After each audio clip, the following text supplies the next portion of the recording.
Então, temos hoje a primeira conferência, que será dada pela nossa colega querida, né, professora Maria Clara Birgman, que dispensa apresentações, né?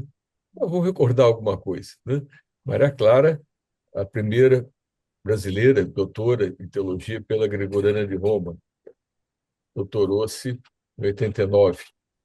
É professora do Departamento de Teologia da PUC-Rio desde 1982, portanto, 43 anos, né? Recentemente, foi aposentada por força de algumas disposições normativas da PUC-Rio, não por seu desejo nem pelo nosso desejo, né? Ela encontra-se plenamente capacitada no auge, né, da sua produção, no auge da sua capacidade como teóloga, contribuindo nacional e internacionalmente para o avanço da teologia, da reflexão teológica. Conferencista internacional, professora em diversas universidades fora do país também, né?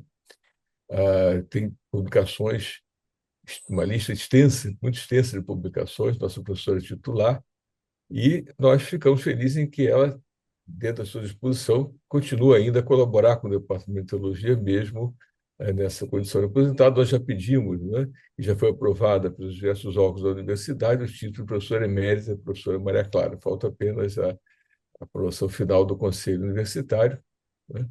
Mas foi aprovado, inclusive, na carreira docente central, com muitos elogios, obviamente, né? A sua plena capacidade e é tudo aquilo que fez e tem feito, continua fazendo, ainda continuará a fazer pela teologia, né? Então, passa a palavra agora à professora, então, Maria Clara. Bom dia a todos e todas. Me escutam bem? Sim, Sim. sim, perfeito. Bom, então é uma alegria grande eu estar aqui hoje, atender esse convite que me foi feito pelo Padre Heitor, em nome do departamento. Esse departamento foi minha segunda casa durante muitos anos, né? E, de uma certa maneira, continua sendo, como disse o professor Paulo. Muitas semanas teológicas eu já assisti, de algumas participei como conferencista, de outras apenas assisti. Enfim, a Semana Teológica é um evento muito querido, né? De nós todos. É um momento assim que ainda mais em parceria com o Instituto Franciscano, e teve um momento em que houve outros parceiros.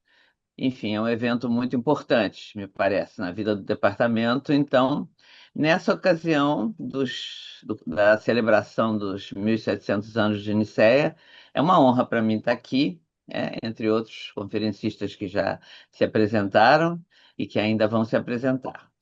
É, então, eu vou tentar trazer uma leitura de Nicéia para hoje, né? Tentando cruzar com o Vaticano II e vendo que implicações poderia, é, levantar como desafios para a nossa fé e para a nossa prática cristã hoje, né? Começo então. Celebramos este ano dois aniversários importantes: 1.700 anos do Concílio de Nicéia, 60 anos do término do Concílio Vaticano II. Vamos refletir aqui sobre como Nicéia, ocasião na qual se estabeleceu um ponto fundamental da fé cristã, continua iluminando a Igreja nos dias de hoje. Veremos igualmente como certos pontos centrais e relevantes do Concílio Vaticano II podem receber a luz nicena e trazer novas releituras e reinterpretações para o sentido da fé nos dias de hoje e a prática que valida essa fé. Então, quais seriam essas lições que Nicéia nos traria hoje? Há 60 anos atrás terminava o Concílio Vaticano II, identificado pelo Papa João XXIII, que o convocou em 1962 como flor de inesperada primavera. O concílio sacudiu estruturas e consciências e é até hoje um marco iniludível na história moderna e pós-moderna da Igreja Católica e do cristianismo histórico em geral presente no Ocidente. Chamamos atenção aqui para um ponto central do concílio, a perspectiva cristológica. O Vaticano II enfatiza o mistério de Jesus Cristo, inseparável do mistério do ser humano. No concílio, há uma primazia do antropológico, aliás, como ponto de partida e método para pensar o mistério de Deus e realizar sua inteligência, que é a teologia.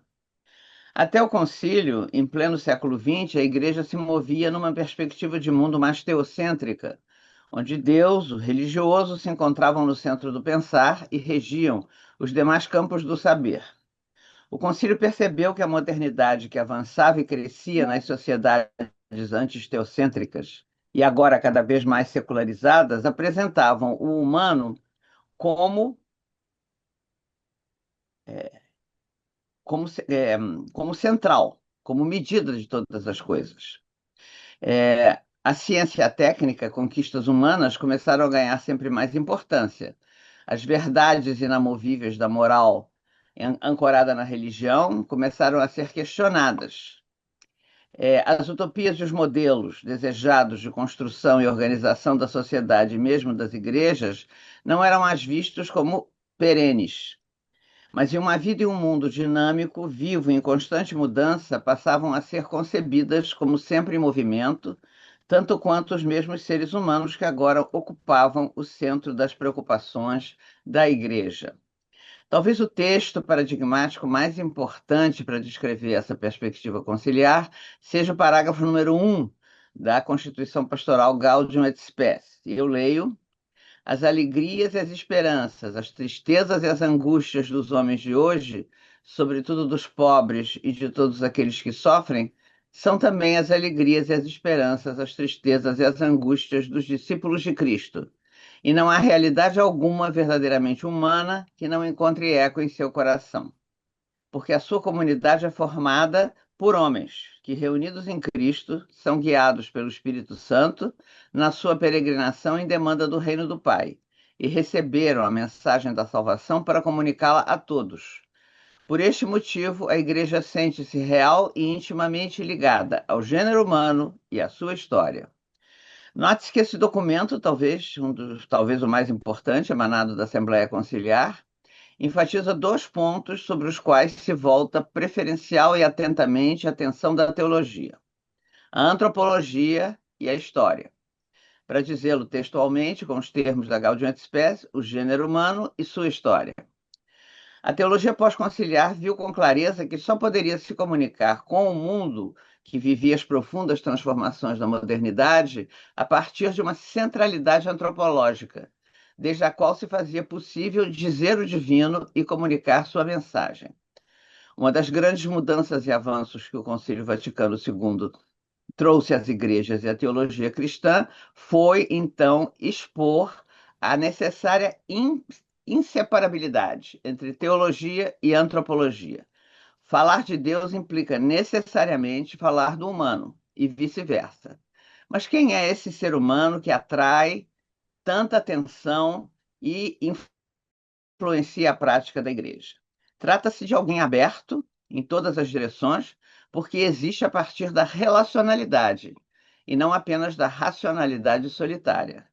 O ser humano é um fenômeno, não menos um milagre, onde brilha a alteridade, onde convivem transcendência e finitude, onde coabitam inteligência e capacidade transformadora, juntamente com uma dependência e vulnerabilidade que o constituem como incapaz de se dar a si mesmo ser. Sua identidade constitui-se sempre em ser produto daquilo que ele próprio não é. Ser receptivo e posterior, esse é o ouvinte da palavra de Deus, na expressão de Hanner, né? O interlocutor das pessoas, comunidades e instituições que a escutam e comunicam através de seu discurso, sua preocupação e sua prática transformadora. Porém, este ser humano não está definido e percebido de maneira unívoca. Situado na corrente da história, trata-se de um ser contextual, e esse contexto determina, de algum modo, sua mentalidade, sua cultura e sua identidade. Essa história não é de um indivíduo isolado, mas sempre história de uma comunidade. É o conjunto do acontecer contextual e universal como determinação e obra do ser humano. É igualmente o lugar da experiência de Deus e da salvação por ele oferecida e realizada. Não existem, portanto, duas histórias, a profana e a sagrada, mas uma só história, e esta é de salvação. Mas como pode a palavra humana falar de Deus a partir do solo movente, mutante e movediço da história? Como relacionar Deus e a história se Deus transcende a história? Deus é infinito, atemporal, onipotente, onipresente, e a história é o terreno do provisório, do contingente, da caducidade. Como poderia Deus ser conhecido e dito, já que o discurso humano se encontra exposto a uma imensa diversidade, interagindo com inúmeras diferenças, inclusive religiosas e espirituais? Não se tornaria assim a identidade humana ou divina igualmente movediça e suas fronteiras de definição esgarçadas? Este é um desafio importante que se apresenta com o Vaticano II e que terá impactos fortes e consequências não menos fortes. Os documentos conciliares tomam consciência desse estado de coisa e trazem, então, a constatação e mesmo o convite à Igreja e aos cristãos a abraçar a pluralidade enquanto terra de pertença. O interlocutor da Igreja, a partir do concílio, é um ser relacional, intersubjetivo, dialogal e também contextualizado e inserido em uma cultura, ao mesmo tempo em que é aberto à pluralidade e às diferenças. O tempo pós-conciliar vai enfrentar esse desafio para proferir o anúncio cristão. Ao celebrar os 1700 anos do Concílio de Nicéia, nos conscientizamos da situação do ser humano hoje como afetado por todas as mudanças e desafios que a humanidade tem experimentado até aqui. Mas o concílio não deixa, por isso, de apostar onde está o mistério que pode iluminar mais potentemente essas mudanças e interrogações. E este mistério é o Verbo encarnado, que é, ao mesmo tempo, o centro do concílio de Nicéia. Como diz o número 22 da Gaudium et Spes, na realidade, o mistério do homem, só no mistério do Verbo encarnado, se esclarece verdadeiramente. Adão, o primeiro homem, era efetivamente figura do futuro, isto é, do Cristo Senhor. Cristo, novo Adão, na própria revelação do mistério do Pai e do seu amor, revela o homem a si mesmo e descobre-lhe sua vocação sublime. Não é por isso de admirar que as verdades acima ditas tenham nele a sua fonte e nele atinjam a plenitude. Neste momento da nossa reflexão, cremos haver tocado num ponto sensível, que aproxima a antropologia da hermenêutica teológica que sobre ela se pode fazer. É então que nos aproximamos do Concílio de Nicéia, cujo aniversário celebramos agora. Do credo que emergiu daquela assembleia, onde esteve em jogo o futuro do cristianismo, na discussão sobre a natureza do Verbo encarnado, destacamos a seguir uma das informações, só uma das expressões, que nos parecem da maior importância. Essa importância se deu não só para o momento em que o concílio aconteceu, no ano de 325, presidido pelo imperador Constantino, com a inspirada assistência de Atanásio de Alexandria, mas até hoje esse evento eclesial profere palavras que podem inspirar sucessivas gerações, ensinando não apenas quem é o Deus da fé cristã, mas igualmente o que é a humanidade, segundo essa mesma fé cristã. Vamos então aprofundar um trecho do Credo Niceno que nos parece fecundo para refletir aqui. E nele destacamos a palavra geração, quando o Credo diz, a propósito do verbo gerado, não criado. Do ponto de vista genealógico, geração refere-se tanto a uma relação de filiação individual, quanto ao conjunto de pessoas classificadas de acordo com ela. Essa definição geralmente se aplica ao parentesco, mas pode ser estendida a grupos maiores, de qualquer idade, que compartilham o mesmo grau de filiação em relação a um grupo claramente identificado. Para citar um exemplo da Bíblia, todos os filhos de Jacó pertencem à mesma geração, mesmo que uma ou duas décadas separem o mais velho do mais novo. A etnologia adere a esse significado.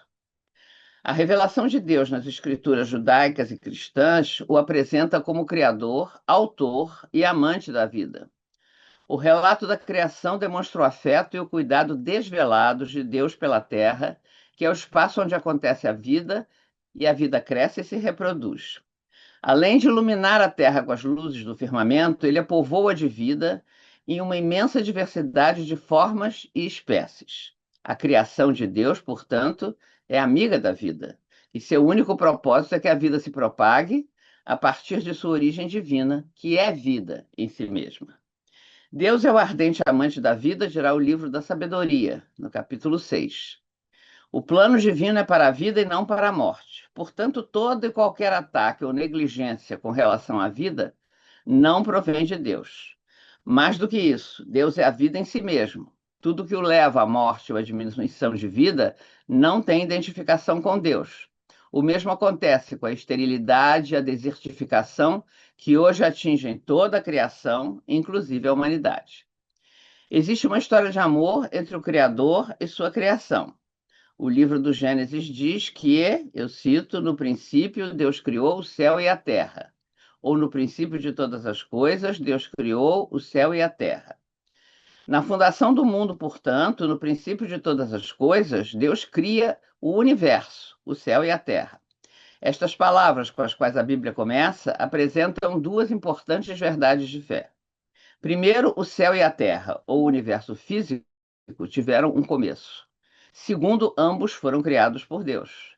Originaram-se do poder criador do mistério maior que é, esse sim, eterno e sem origem. A criação do ser humano se encontra dentro deste processo e não dele separado, como se fosse algo estranho e à parte. Ser humano, portanto, é ser terra, é ser parte da cadeia da fertilidade e da vida que movimenta o planeta e o conjunto de todos os seres criados. Essa experiência de que somos terra constituiu a matriz do processo da autoconsciência da humanidade. A terra é nossa mãe, todos nós temos dentro de nós o seu código genético, provido pela sua identidade materna e direta. Viemos do seu ventre, somos feitos da sua substância. Ela é a nossa matriz arquetípica e não existimos dela separados, mas sim no seu corpo, sendo parte constitutiva de sua identidade. Dessa experiência matricial surge, então, uma mística e uma política configuradas pela corporeidade humana e pelas instituições matriarcais. Da Terra aprendemos que as mulheres são o primeiro eixo organizacional da sociedade e da cultura. A corrente de pensamento chamada ecofeminismo, da qual a teologia participa com características próprias, vem se debruçando sobre essa questão e lançando desafios que enriquecem o momento atual em que vivemos e que constitui uma imensa crise ecológica humanitária. As corporeidades humanas criadas, diferenciadas e conjuntas, mencionadas no relato do Gênesis, Ish e Shah, no versículo 27, encontram analogias em todas as espécies criadas sobre a face da Terra, revelando o processo de multiplicação da vida que se faz a partir dos corpos que se fecundam e alimentam reciprocamente dentro da dinâmica do grande corpo da Terra. A metáfora do corpo revela que a mulher carrega em seu corpo os processos que a Terra experimenta em uma esfera maior e infinitamente multiplicada. A corporeidade feminina metaforiza o grande corpo sagrado da Terra, a sede da vida, onde habita o espírito vivificante. Por outro lado, a corporeidade da mulher é aberta e perfurada, recebendo a contribuição da corporeidade masculina, que a penetra e fecunda, a fim de que a alteridade igual e diversa possa nascer e surgir. A experiência de fecundar-se reciprocamente e propiciar a existência de mais vida em uma corporeidade aberta à fecundação e à fertilidade é a única capaz de resgatar o eros dominado que construiu um imaginário dualista e opressor, marcando o pensar e o agir humanos, tendo como consequências nefastas os patriarcalismos e as discriminações de toda sorte que resultam na imensa crise que hoje vivemos. Resgata também a solidão da corporeidade, abrindo-a ilimitadamente à comunhão com tudo que vive e existe. A inocência e a beleza vital do corpóreo são o selo característico dessa existencialidade feita de barro e carne, atravessada pelo sopro vital do espírito. Gerar vida, portanto, é um elemento constitutivo do existir e fazer existir dentro do grande e complexo corpo da vida. É por isso mesmo aquilo que caracteriza o Deus da revelação judaica e cristã, criador deste corpo. Não só consiste naquilo que Deus faz desde antes de qualquer início histórico temporal, como é aquilo que Deus é desde sempre e antes de que o tempo existisse. Ele gera a vida, não apenas a partir de seu poder, mas a partir de sua existência eterna e de sua unidade alterada pela relacionalidade eterna entre as três pessoas divinas. Como diz o documento da Comissão Teológica Internacional sobre os 1700 anos do Concílio de Nicéia, eu cito: o cristianismo é fundamentalmente um modernismo, o monoteísmo, em continuidade com a revelação feita a Israel. No entanto, o símbolo não coloca em primeiro lugar Deus como tal, e menos ainda a única natureza divina, mas sim a primeira hipóstase divina, que é o Pai. Fim da citação. Aqui não podemos deixar de recordar a frase do teólogo Karl Rahner, que afirma que quando os cristãos falam do Deus da sua fé, fazem afirmações puramente monoteístas. A partir dessa inquietude e intuição, o teólogo alemão desenvolverá o seu axioma, identificando trindade econômica, Deus para nós e conosco, e trindade imanente, Deus em si mesmo, que revolucionou a teologia trinitária no século XX. O Concílio de Nicéia, já há 1700 anos atrás, convida a passar ainda mais além do Deus Criador, princípio arcano da fé cristã. Há que ir mais longe na experiência e no pensar sobre Deus, que é a teologia, em relação à vida. Como Criador, Deus é experimentado, adorado e venerado como Pai de todos os viventes. Trata-se daquele a quem todos os olhos podem levantar-se confiantes e esperançosos, de ali encontrar abrigo, sentido, consolo. Porém, Nicéia diz mais. Além de ser criador de todas as coisas visíveis e invisíveis, Deus é eternamente gerador do Filho. Este não é criado, como quer o arianismo, movimento que ameaçava dividir o cristianismo e que provocou a convocação do Concílio de Nicéia, mas sim é da mesma substância, da mesma natureza, homoousios, das eternas e paternas entranhas divinas. Jesus Cristo, o Filho encarnado, diz a Comissão Teológica Internacional número 9, eu cito, revela a inaudita paternidade intradivina de Deus, fundamento de sua paternidade ad extra. Se Cristo é o Filho divino, de modo único, isso implica que há uma geração em Deus. Deus Pai dá tudo o que tem e tudo o que é. Fim da citação. Gera eternamente o Filho de sua mesma natureza e substância, coeterno e coexistente no movimento salvífico e plenificador da vida que existe, coexiste e transcende as categorias da racionalidade humana. Retomamos as palavras do símbolo niceno que dizem muito sobre esta eterna e infinita geração. Depois do primeiro artigo da fé, creio em Deus Pai e tal. Bem, e em um só Senhor, Jesus Cristo, o Filho de Deus, gerado unigênito do Pai, isto é, da substância do Pai, Deus de Deus, luz da luz, Deus verdadeiro de Deus verdadeiro, gerado, não feito, segundo Denzinger, a gente costuma dizer não criado, né? Consubstancial ao Pai, por meio do qual vieram a ser todas as coisas, tanto no céu como na terra. No símbolo, o Filho é um só, é Senhor, Filho de Deus, unigênito, na intimidade do Pai, Deus de Deus, luz da luz, Deus verdadeiro de Deus verdadeiro. Diz ainda o símbolo que ele é gerado, não criado, consubstancial ao Pai. O documento da Comissão Teológica Internacional faz notar que no quarto evangelho, o Filho é várias vezes chamado Theos, né? Deus. No capítulo 1, versículo 1, no princípio era o Verbo, e o Verbo estava diante de Deus, e o Verbo era Deus. Também no capítulo 5, versículo 18, no capítulo 20, versículo 28, que é a confissão de Tomé, meu Senhor e meu Deus, diante do ressuscitado. Há outras passagens ainda neotestamentárias onde isso acontece. O Filho é gerado antes de todos os tempos. O que significa no símbolo que ele é coeterno com o Pai, tal como diz o prólogo joanino. Isso contraria diretamente as teses de Ario, né? Segundo as quais o Filho não coexiste eternamente com o Pai, porque houve um tempo em que Deus não era Pai. O Filho, o Verbo não é o Filho do Pai por natureza, só abusivamente poderia ser chamado de Verbo e sabedoria de Deus. O verbo, a natureza do filho não procede da natureza do pai. O verbo é estranho a Deus. E, portanto, o verbo está sujeito à mudança física e moral e foi criado do nada.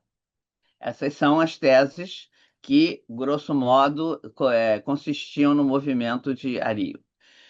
E Nicéia, então, contesta o arianismo, dizendo: e porque é gerado antes de todos os séculos, coeterno com o Pai, o Filho pode ser confessado como aquele por quem todas as coisas foram feitas. O Pai, fonte da divindade, tem o poder de gerar outro que lhe é consubstancial em divindade. Deus excede tudo que o pensamento humano pode imaginar, porque sua unidade pressupõe uma pluralidade real que não rompe a unidade. Expressão da Comissão Teológica Internacional, número 11. É ponto essencial da contribuição do Concílio de Nicéia a consubstancialidade do Filho com relação ao Pai, o unigênito, o coeterno, o eternamente gerado desde antes do início dos tempos, é consubstancial, homoúsios com o Pai, da mesma substância do Pai. Aí fica clara a distinção fundamental entre geração e criação. Geração é uma comunicação única da natureza, da substância do Pai. É gerar vida da própria vida, das próprias entranhas da própria existência. É gerar alguém que é o mesmo, porém outro. É filho e não pai, mas da mesma substância e natureza do pai que o gera eternamente. Não há divisão no Deus único, mas sim alteridade, que é movimento e relação a um amor, agape, que ultrapassa as racionalidades e faz resplandecer o mistério da vida, que é desde sempre e que eternamente existe, gerando incessantemente mais vida e vida mais plena. Já a criação é, a partir do nada, sem matéria pré-existente, trazer à vida aquilo que não é para que seja. O ser criado, a criatura, é radicalmente diferente do Criador. Ele dá a vida, o ser e a liberdade. Todos os seres vivos na face da Terra são criados, criaturas. Finitos, mortais e impotentes, olham para o céu como o salmista do Salmo 8 e dizem: quando vejo os teus céus, obra dos teus dedos, a lua e as estrelas que preparastes, que é o homem mortal para que te lembres dele, e o filho do homem para que o visites? Pois pouco menor o fizeste do que os anjos, e de glória e de honra o coroaste. Capazes de conhecer a Deus, as criaturas, especialmente as criaturas humanas, são, no entanto, finitas, mortais e limitadas. Incapazes de se dar o ser, devendo recebê-lo do outro, do Criador, por graça e não por natureza. Com este Pai Criador, não partilham a natureza, ainda que carreguem marcada em seu ser a imagem de quem as criou. Assim não acontece com o Filho. Gerado, não criado, consubstancial ao Pai, por ele todas as coisas foram feitas. Sua divindade é salvífica. Está inserida numa série de termos de origem escriturística e litúrgica. Deus verdadeiro de Deus verdadeiro, Deus de Deus, luz da luz. Nenhum termo isolado pode esgotar a plenitude superabundante da revelação, afirma a Comissão Teológica Internacional no número 17. Não há ser humano capaz de salvar a humanidade, a qual, criada em graça e liberdade, tem diante de si a possibilidade de escolher a morte e não a vida, e voltar as costas ao amor. A criatura humana participa da vida divina por graça e não por natureza. Só o Filho participa da mesma substância do Pai, e com este é coeterno.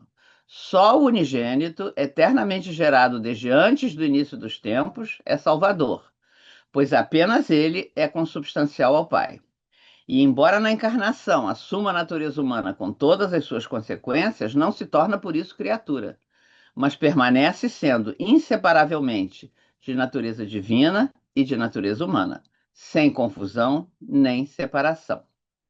Na origem sem origem da economia da salvação, que é a nossa, não só dos cristãos, mas de toda a humanidade, está a eterna geração do unigênito, cujo mistério inaudito revela que Deus é mistério de comunhão e contém uma riqueza poliédrica já presente no monoteísmo israelita, a qual seguirá uma linha de continuidade teológica profunda com a fé trinitária cristã. Por esta mesma geração que segue o caminho quenótico e descendente da encarnação e abraça por dentro a condição humana, somos salvos. Se as teses do arianismo prevalecessem, o Verbo seria concebido como criado. Não seria de natureza divina. Não seria capaz de realizar a salvação da humanidade. Só Deus tem poder de salvar o mundo que criou. Portanto, apenas Deus, acima de nós, no meio de nós e dentro de nós, pode realizar a salvação, que significa, na verdade, vida em plenitude. Assim como todo ser humano possui em si o DNA, o código identificador daqueles que o geraram, assim o Filho, em sua divina diferença, é também divinamente consubstancial àquele que eternamente o gerou. Leva em sua pessoa o DNA do Pai que o gera desde toda a eternidade. Encarnado no ventre de Maria de Nazaré, será revelado ao mundo enquanto verdadeiro Deus e verdadeiro homem, duas naturezas em uma só pessoa. Mistério de unidade e alteridade, na divindade e na humanidade, iluminando a verdadeira identidade do Criador e, igualmente, de sua criação. A riqueza e a santidade desse mistério, tão profundo que a razão humana não pode captar, mas revelado de forma que o coração humano possa conhecer e amar, são expressas em linguagem rigorosa e elaborada, utilizando categorias da filosofia grega pela primeira vez no Concílio de Nicéia, diz a Comissão Teológica Internacional número 86. O mistério que é a nossa origem e fonte de nossa vida e existência é fundamentalmente um mistério de geração, um mistério de vida que se move na eterna cadência do amor, da fecundidade e da comunhão. A partir daí, talvez possamos ver melhor algumas lições que Nicéia nos oferece. Longe de ser um mistério teórico, abstrato e incognoscível, o símbolo niceno emanado do concílio abre alguns caminhos para questões importantes da nossa corporeidade. Quais serão elas, essas lições de Nicéia? A fé que professamos e que Nicéia expressa é trinitária. O que no símbolo niceno é dito do Deus em quem cremos, ilumina igualmente quem somos, como seres humanos. E qual o sentido de nossa vida, enquanto criaturas desse Deus, criados à sua imagem e semelhança e destinadas à plenitude da vida e da comunhão. Se somos imagem de Deus e Deus é um Deus que gera, igualmente somos criados para gerar mais vida, a partir de nossa vida, recebida como dom desde a geração eterna do Filho pelo Pai e comunicada incessantemente pelo Espírito. Se o Pai é o eterno gerador, o Filho encarnado é o gerado eternamente pelo Pai. O credo de Nicéia e depois Constantinopla afirmam: Deus é amor e, portanto, é fecundidade. A geração é parte constitutiva de sua identidade. Se somos criados à imagem e semelhança de Deus, a fecundidade é e deve ser sempre mais nosso modo de vida, nosso estilo de existir. A esterilidade não pode definir-nos, mas sim a abertura à fecundidade, que gera sempre mais vida e vida em abundância.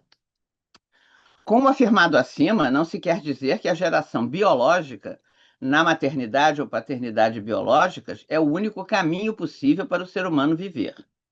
A gente leva plenamente em consideração que há outras vocações e outros caminhos para o ser humano que são plenamente vitais e fecundos, que não implicam a maternidade ou a paternidade biológica. Por exemplo, a vida consagrada, o sacerdócio. O que se quer afirmar aqui é que a fecundidade, sim, é constitutiva, é o único caminho possível para que a vida humana seja humana. Gerando ou não biologicamente, o ser humano é criado capaz de gerar vida e só assim é a imagem de Deus. Só assim, igualmente, encontra o verdadeiro sentido da sua existência. Ao mesmo tempo, frustra o sentido dessa mesma existência se não realiza essa dimensão da sua identidade. A cadeia da vida não pode ser interrompida ou rompida. A queda na taxa de natalidade, que hoje se agiganta pelo mundo, sobretudo nos países mais ricos e desenvolvidos, mostra que, juntamente com a catástrofe ambiental e a ameaça de colapso climático, vivemos uma séria ameaça de colapso da espécie humana. Estará o ser humano em risco de extinguir-se a si mesmo e a seu futuro? O Concílio de Nicéia, com suas afirmações sobre a identidade do Deus da fé cristã, enquanto origem sem origem da vida, não isolada na solidão monárquica, mas aberta à pluralidade e à comunhão, ilumina a situação em que nos encontramos com uma esperança transcendente e promissora que o Concílio Vaticano II recolhe na Gaudium et Spes ao afirmar em seu parágrafo 22, que já lemos, mas repetimos aqui: o mistério do homem, só no mistério do Verbo encarnado se esclarece verdadeiramente. Adão, o primeiro homem, era efetivamente figura do futuro, isto é, do Cristo Senhor. Cristo, novo Adão, na própria revelação do mistério do Pai e do seu amor, revela o homem a si mesmo e descobre-lhe a sua vocação sublime. A fé nicena é, portanto, fundamental para reavivar o amor e a firme confiança da vocação humana à vida. Da vida viemos, da vida nos originamos e nascemos, e para a vida somos continuamente criados. Deus não nos criou num minuto, num momento longínquo e nos deixou sozinhos. Ele nos cria continuamente, já dizia meu mestre Santo Inácio de Loyola, no princípio e fundamento de seus exercícios. O homem é criado, né? Não foi criado. Para viver e cuidar de toda forma de vida, somos criados. Para gerar mais vida, em qualquer forma que seja. Para habitar nosso corpo situado dentro do grande e complexo sistema de vida que é o corpo da Terra, abrigando todas as criaturas originadas naquele que desde toda a eternidade gera um Filho consubstancial e divino que simultaneamente toma nossa carne e caminha conosco, dizendo ser Ele mesmo o caminho, a verdade e a vida. Vou concluindo. Creio em um só Deus que gera, salva e vivifica. Se somos imagens do Deus da vida, gerar, engendrar, faz parte da nossa vocação humana. Somos chamados a engendrar e gerar a vida, em qualquer das suas formas. E entre essas formas se encontra também a vida humana. Hoje, a consciência da catástrofe climática e da necessidade da conversão ecológica crescem muito, graças a Deus. Somos e cada vez nos sentimos mais chamados a responsabilizarmos-nos pelo cuidado de cada espécie e de cada manifestação de vida, por mais frágil que seja. Porém, urge, me parece, fazermos-nos igualmente responsáveis pela forma de vida que é a nossa, a vida humana. Em nossas mãos, em nossos corpos, está o segredo e o futuro da humanidade da qual somos parte. Para iluminar isso, a fé cristã nos oferece o seu símbolo antigo agora de 1.700 anos, que afirma que aquele que é nossa origem sem origem é um mistério de geração incessante. Deus não para de gerar. Essa é a chave para o futuro da humanidade e do mundo. Somos responsáveis por gerar e tornar a vida possível. Gerar e permitir que a cadeia da vida humana não seja interrompida, mas continue na convivência com os outros seres vivos na grande casa comum que é a Terra, como diz o Papa Francisco na Laudato Si, número 1. Para isso, vou dizer uma coisa talvez um pouco óbvia e banal. É preciso que nasçam crianças, que filhos sejam gestados, nutridos e cresçam, em meio à justiça e à igualdade de direitos. É preciso, igualmente, que crianças já nascidas e impedidas de viver pela pobreza, pela violência e pela injustiça sejam cuidadas, a fim de que possam viver a bela aventura da existência. Necessário é aprender do Deus que, desde toda a eternidade, gera seu unigênito bem-amado e nele, por ele, nos cria incessantemente. O texto do símbolo nos ensina hoje e sempre as inestimáveis lições sobre a vida, que é o outro nome de Deus. Eu leio agora o texto do símbolo niceno. Interrompo com a profissão de fé no Espírito Santo, que depois vem os anátemas e as outras coisas.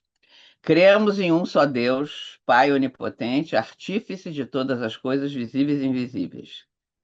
E um só Senhor Jesus Cristo, Filho de Deus, gerado unigênito do Pai, isto é, da substância do Pai. Deus de Deus, luz da luz, Deus verdadeiro de Deus verdadeiro.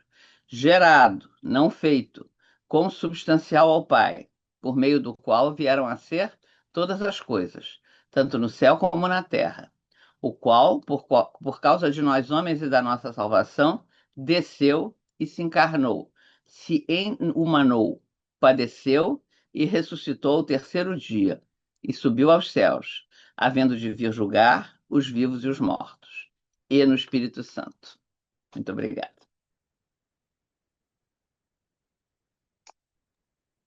Muito obrigado, professora Maria Clara, né, pela brilhante exposição, né? E como terminamos um pouco antes, temos mais tempo para o debate, né? Então, eu pediria o seguinte, porque como na tela não aparece todo mundo, que as pessoas se inscrevessem pelo chat para fazer perguntas.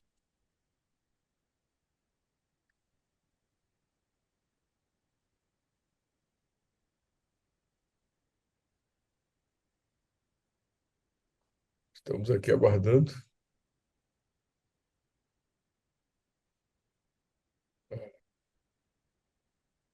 Podem ser perguntas ou comentários também, né? Perguntas, comentários, sim, mas se inscreve no chat para falar, né? E aí pode fazer uma pergunta, um comentário, uma observação, né? Apenas se inscrever pelo chat para ficar mais fácil, porque a tela cabe em 50 pessoas, nós temos 159 pessoas, então, para É. poder, né? Aqui chegam várias pessoas dizendo excelente exploração, né? Muitos elogios aqui, Maria Clara.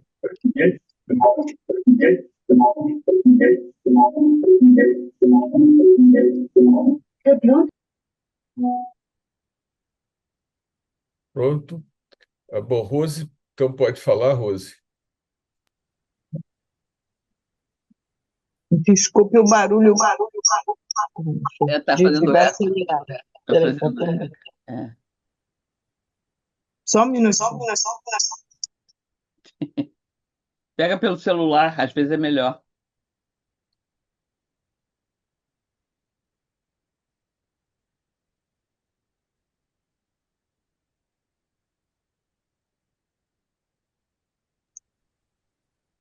É porque eu estava acompanhando pelo celular e continua o barulho, né, gente? Não, agora não.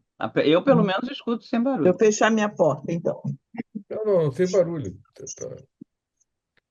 O problema era o eco porque estava o celular ligado junto. Então, Desculpa muito, muito mesmo, gente. Primeiro, agradecer demais o diálogo que a Maria Clara trouxe de dois tempos, né, tão paradigmáticos, lá o Concílio de Nicéia e os desafios do nosso milênio. Parece que é praticamente impossível fazer essa relação, eu fiz uma coisa parecida no meu doutorado, né? Relacionei a mistagogia do século IV com a mistagogia hoje. Mas o que eu queria comentar, a partir da fala da Maria Clara, e se ela puder falar mais um pouquinho, é que lá em Nicéia a gente tinha desafios culturais, sociais e eclesiásticos também, muito diferentes do que agora com o Vaticano II.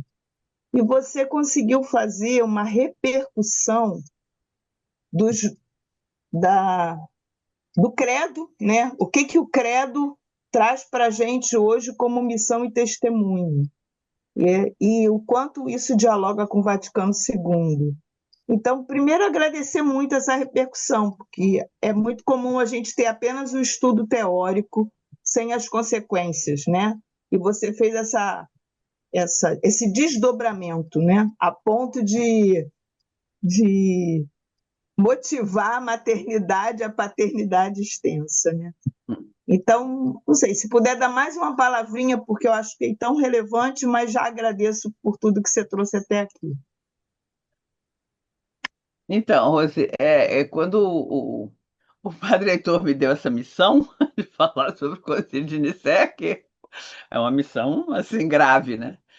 Eu disse, bom, o que eu posso dizer assim que não seja repetir somente o que a Comissão Teológica Internacional já falou também e que está sendo tão falado esse ano. Enfim, o que posso trazer que sirva para o hoje, né? Para a vivência da fé hoje. E é uma coisa assim que me impressiona muito, mal, encontrar tantos jovens hoje que se casam, mas não querem saber de filho. Filho, não. Adota gato, cachorro, passarinho. Quando se separam, tem guarda compartilhada do gato, do cachorro, do passarinho. Mas de outros seres humanos não querem saber, né? Isso, assim, me impressiona um pouco. Eu não quero julgar, nada disso, mas é uma coisa, assim, que eu acho estranha. Meu Deus, quando eu me casei, a coisa que eu mais queria era ficar grávida, era ter um filho. Hoje em dia eu sei que se planeja melhor e acho até concordo, tal. Meus filhos casaram mais tarde, mas nunca passou pela cabeça de não querer ser pais e mães. Mas hoje em dia tem gente que não quer, prefere ter outros tipos de seres vivos a seus cuidados. O que é, eu acho que uma coisa não impede a outra, né? Tá certo ter animais em casa ou ter plantas, né? Mas tem até um dito que os americanos cunharam que eu acho interessante, né? As plantas são os novos bichinhos de estimação. Os animais de estimação são os novos filhos. E os filhos são uma coisa muito rara, que só gente muito rica e muito corajosa é capaz de ter. Uma coisa assim, né? Então, sabe, ao mesmo tempo, me parece que essa queda crescente da natalidade, sobretudo nos países mais desenvolvidos, eu acho bastante preocupante, né? Há países, inclusive, que inventam benefícios para que os casais tenham mais filhos, né? Bom, ao mesmo tempo eu tenho uma ex-aluna que foi colega de provavelmente alguns de vocês, uma menina assim fantástica, muito inteligente, é casada com um músico. Ela acabou de gerar seu oitavo filho. Bom, tem coisas assim, porque não evita, não impede, né? Ela teve 8 filhos, a Aline, né? Só tem cesárea. Eu digo, Aline, pelo amor de Deus, vê se agora você paga só cesárea, 8 cesáreas. Não, mas a gente não evita. Bom, mas são raros esses casos, né? Então, eu acho que isso não vejo que seja uma coisa assim promissora para a humanidade, né? Então, na África, por exemplo, esse problema não existe, da queda de natalidade, não existe, né? Na Ásia, menos do que no Ocidente, mas um pouco começa a existir. Aqui, acho que as condições de vida as pessoas hoje têm filhos e querem ter mais consciência e mais certeza de que podem dar uma vida melhor para os filhos, né? E nem sempre isso é possível. Então, ou então, sei lá, os casais se casam porque querem ficar entre eles, né? O casal e não querem colocar mais gente ali. Por outro lado, as filas de adoção demoram milênios. As pessoas que querem adotar têm uma confusão danada para adotar, uma dificuldade, né? Eu acho que há toda uma coisa que cerca esse problema da geração, que é o futuro da vida humana, né? Porque, por um lado, está o futuro da vida, na qual a humanidade está dentro, evidentemente, né? E a humanidade é afetada pela crise do clima, pela crise, né, ecológica, tudo isso. Hoje a gente tem plena consciência disso, né? Que o que se faz ao planeta se faz a nós também, né? E nos ameaça ao planeta, ameaça a nós. Mas eu acho que, assim, dentro da própria humanidade existe uma crise própria que agrava a crise do planeta, me parece, né? E que ameaça o futuro, a história, né? E, bom, então eu estava pensando assim, para me preparar para fazer essa conferência aqui, fui ler, rezar o texto do símbolo niciano e essa expressão me tocou: gerado, não criado. Gerado, não criado. Fiquei com isso assim e resolvi centrar a conferência nessa afirmação, né? Do credo. Eu acho que é muito profunda, né? Gerado e não criado. Então, não só profunda em relação ao verbo, que é gerado e não criado, consubstancial, tudo isso, como gerado em relação ao Pai. Quer dizer, Deus é realmente um gerador de vida, é vida que não para, né? Então, ele evidentemente tem poder para que essa vida, né, mantenha, que se mantenha, cresça, mas é, ele precisa que a humanidade colabore, né? A humanidade colabore. É, em termos da geração em outros reinos, por exemplo, no reino animal, bom, o reino animal não tem esses discernimentos que o ser humano faz para se vai ou não ficar grávido. É diferente. A coisa acontece diferente, mas hoje não tanto. Por quê? Porque a maneira de criar o gado, projetando e planejando as reproduções com vista ao lucro, então esteriliza as galinhas e dá febre nas galinhas, e também já está adoecendo, né, o reino animal bastante, né? Eu acho que toda essa questão de uma certa agressão ao processo natural da geração não é sem consequências, né? E as consequências são é, fortes, eu acho, para o mundo, para a humanidade, para o futuro, né? Então, é, no âmbito da fé e da teologia, que é a inteligência da fé, eu acho que isso de que Deus é gerador, que o Filho é gerado, não criado, eu acho que é uma coisa assim importante. Não sei se eu satisfiz a sua demanda de falar um pouco mais da minha Obrigada, rotina. obrigada, Maria Clara. Bom, temos aqui duas perguntas, perguntas, comentários colocados aqui no chat, além dos vários elogios, muitos elogios, né? Muitos Uhum. agradecimentos à sua conferência, Maria Clara. Mas da Simone, colocado aqui. Em tempos de inteligência artificial, como podemos difundir o que foi proclamado em Niceia? Leia a seguir a outra também, Cândido Cacavelli, que diz o seguinte: Professor Maria Clara, destaque em sua fala a afirmação: a vida é outro nome de Deus. Em tempos em que nos deparamos com discursos de resistência ao Laudato Si, a querida Amazônia, bem como a toda advertência que nos chama a consciência da ação humana, da nossa do cuidado da casa comum, ajude-nos a aprofundar a relação graça, criado e criador. Grato por sua brilhante reflexão. Bom, então, Simone, a inteligência artificial, né? Hoje ela está em voga. É, em termos de inteligência artificial, como podemos difundir o que foi proclamado em Nicéia? Eu entendo muito pouco de inteligência artificial, Simone, não sei, né? Mas parece que a inteligência artificial ela trabalha pela gente, né? Então, não sei. Eu acho que, de repente, jogar as perguntas ou os dados no chat GPT, ver o que ele traz. Agora, é importante conservar sempre, né, a visão crítica, a inteligência artificial, não deixar que ela tome conta da gente, né? É, não sei, eu acho que aí a criatividade de vocês e o conhecimento que vocês têm mais que eu da inteligência artificial poderá ajudar bastante, né? Pode até fazer um, sei lá, um simpósio, um seminário sobre isso, né? Para como aplicar a inteligência artificial na difusão da proclamação, não só de Nicéia, mas né, dos grandes concílios da igreja, dos documentos, tudo isso, né? Acho que isso é uma coisa importante, porque a difusão dos documentos e dos concílios e do magistério da igreja, às vezes deixa a desejar, né? Não se faz o suficiente para que chegue nas pessoas. E talvez a inteligência artificial possa ser uma ferramenta útil para isso, né? Então, o desafio está aí lançada, né? Lançado. Bom, a pergunta do Cândido, né? Que a vida é outro nome de Deus e tem resistência ao Laudato Si, a querida Amazônia. É uma tristeza, mas realmente isso acontece, né?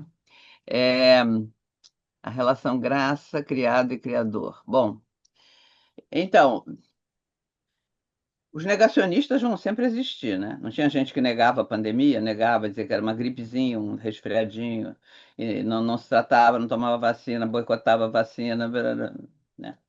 Infelizmente, isso é impressionante que as pessoas não vejam o óbvio, né? Que nós estamos dentro de uma catástrofe climática, que nós estamos em outubro e ontem estava todo mundo tiritando de frio aqui no Rio de Janeiro, uma coisa que não é normal. Enfim, né? Faz calor quando deve fazer frio, frio quando deve fazer calor, as geleiras derretem, tudo. Está se vendo, né? Que a crise climática está aí trazendo consequências. O importante é, me parece, né? Sempre não esquecer as causas da crise climática.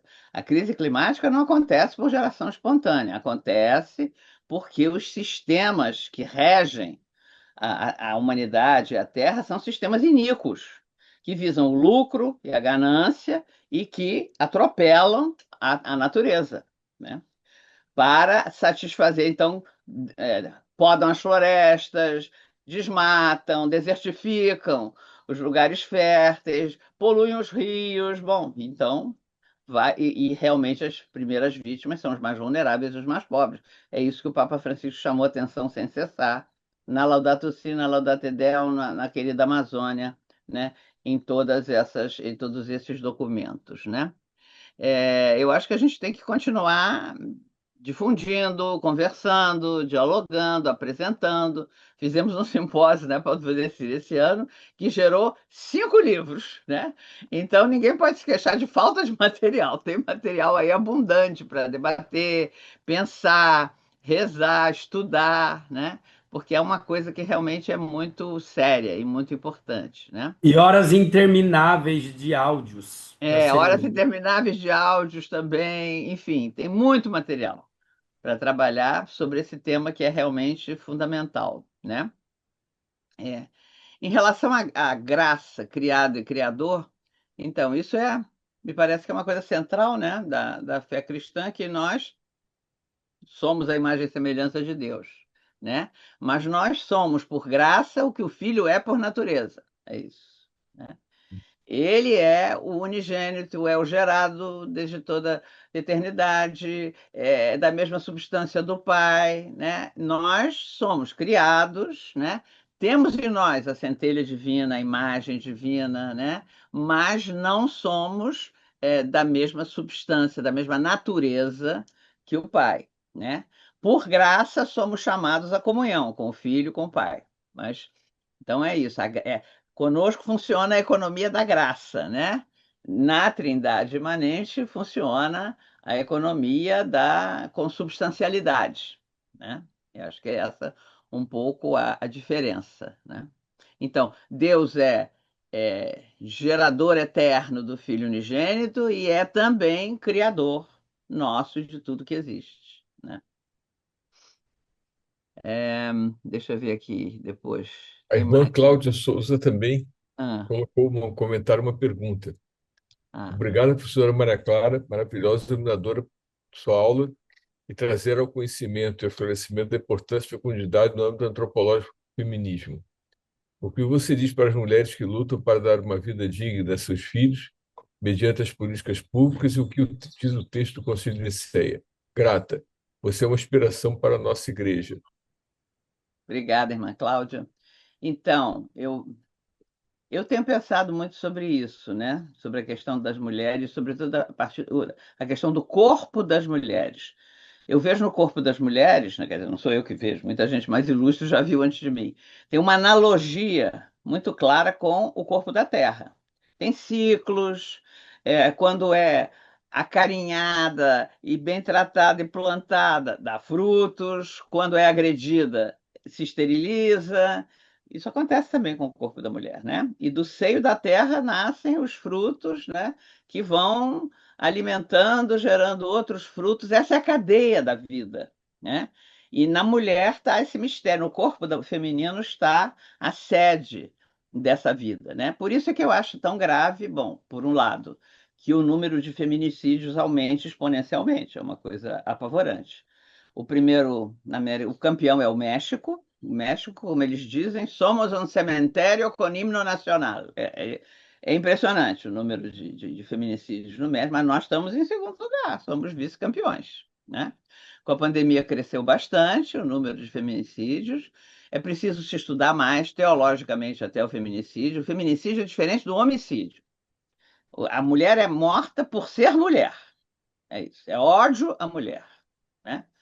Ódio a ela, ao corpo dela, é não aceitar o fim da relação, ódio ao que ela é, né? O Contar do Caligares, aquele grande psicanalista que faleceu recentemente, eu vi um vídeo dele outro dia, onde ele dizia: todo preconceito contra a mulher é porque se acha que a mulher é a que fala com o diabo, a partir da relação da criação, que Eva é a primeira a falar, enfim. Há um tanto de imaginário criado, né? Criado inclusive pela própria religião, muitas vezes, né? E que gera esse tipo de situação terrível, né? Então, isso por um lado, a violência contra a mulher, eu acho que deve ser uma prioridade a ser combatida na educação, na pedagogia, na criação dos filhos e políticas públicas, tudo que for possível. Já se andou bastante, tem delegacia é, de proteção à mulher, tudo isso, né? Mas também essa questão das mulheres que lutam para dar uma vida digna aos seus filhos, das mães solo, cada vez se multiplica mais, né? As famílias que têm é a mãe e os filhos, né? O pai foi muito bom para fazer o filho, mas depois ele resolveu fazer outros, com outras matrizes, né? E não aparece mais, não sustenta, não dá, não ajuda, né?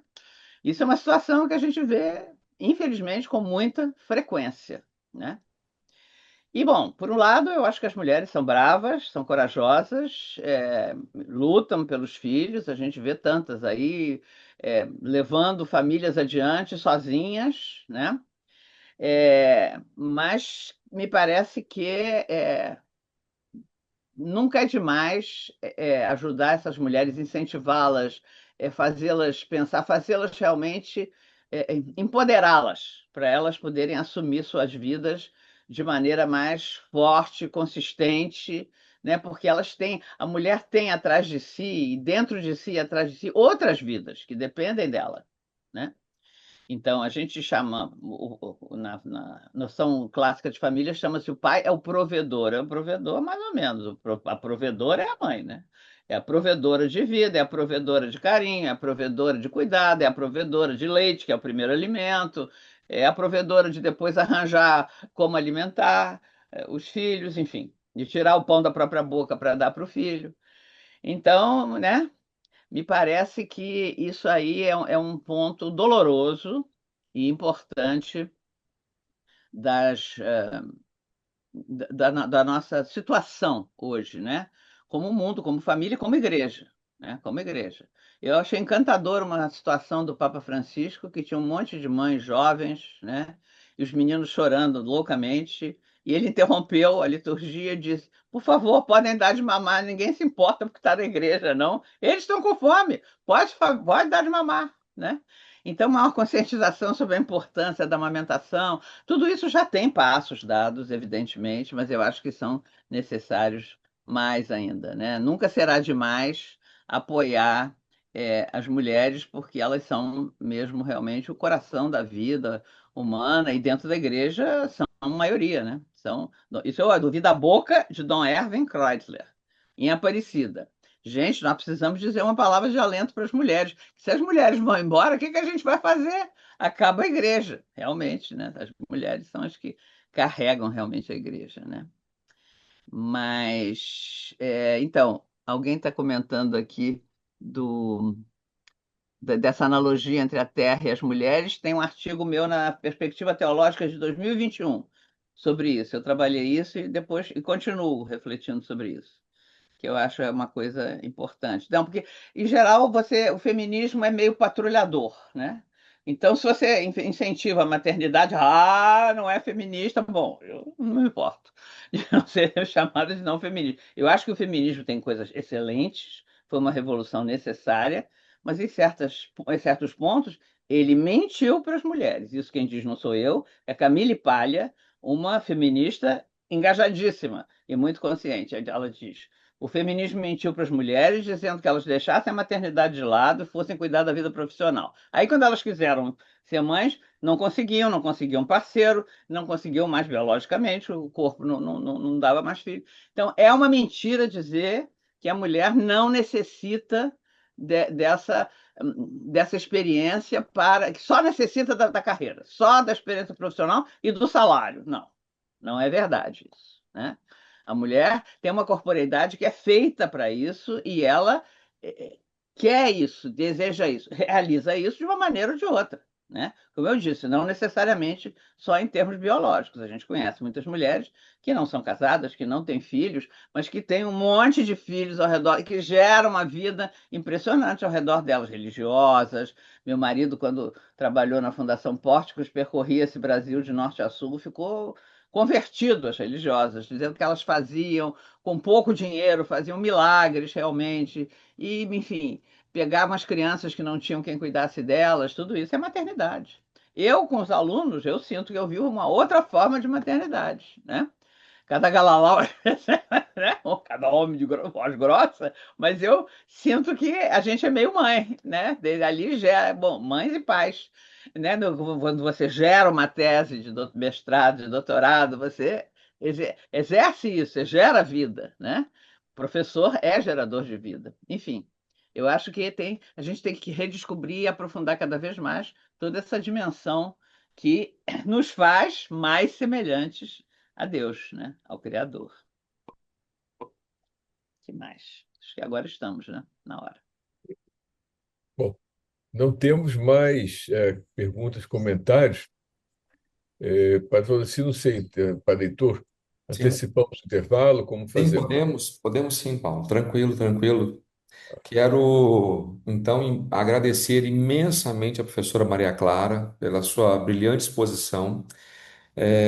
Professora, assim, ter você no nosso meio é uma alegria imensa. Quero manifestar, quero crer que eu posso falar isso daqui em nome de todo o corpo docente, do nosso departamento, né? Nós sentimos muita saudade dessa convivência com você, da sua presença, das suas palavras. Ontem nós fazíamos a reunião da comissão especial e Paulo Fernando colocava exatamente isso, né? De que quando um professor, sobretudo com a sua experiência, com os seus anos de casa, se afasta, é a memória, né, que a gente vai perdendo também um pouco. Então, queremos deixar aqui registrado a importância que você tem para o nosso departamento de teologia, para a história da teologia no Brasil, para essa caminhada da teologia no Brasil, na América Latina, enfim, para aquilo que você representa para todos nós. Então, ter você no nosso meio nesta manhã é assim uma riqueza imensa e nós nos sentimos todos, como você colocou, né, de certa forma a docência é uma maneira de se exercer a maternidade, então nós nos sentimos de fato abraçados aí por uma mãe. Ficamos muito felizes por você estar conosco nesta manhã. Muito obrigado, viu? Muito obrigada. Contem sempre comigo. No que eu puder ajudar aí, vocês sabem que eu estou à disposição, tá bom? Obrigado, obrigado de coração. Oi? Também agradeço ao professor Paulo Fernando por ter mediado essa conferência para nós. Muito obrigado, professor, também por ter se colocado à disposição para nos ajudar nesta manhã de conferências.